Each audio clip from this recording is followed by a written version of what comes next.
There are a lot of things that I remember about that time, a lot of stories, but one that kind of stands out in particular. I remember it like it was yesterday.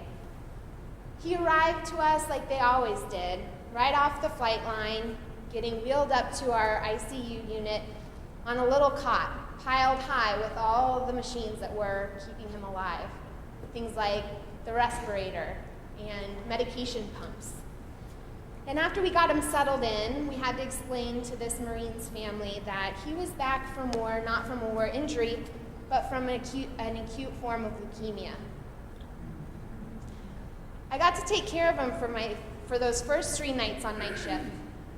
He was in a coma that whole time.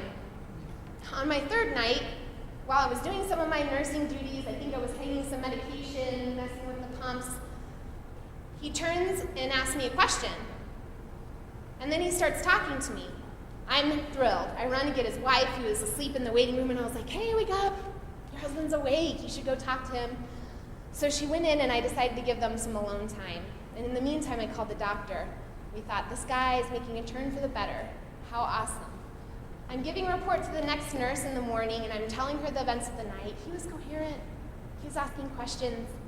He's making a turn for the better. And suddenly, the machines start beeping.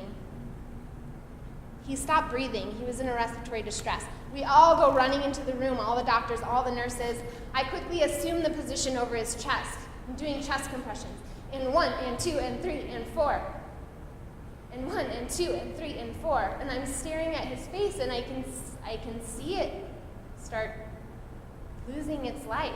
He was turning pale. We tried so many things. And then the doctor called it time of death. I remember looking up, and the first thing I saw was his wife across the room. We made eye contact, and at that moment,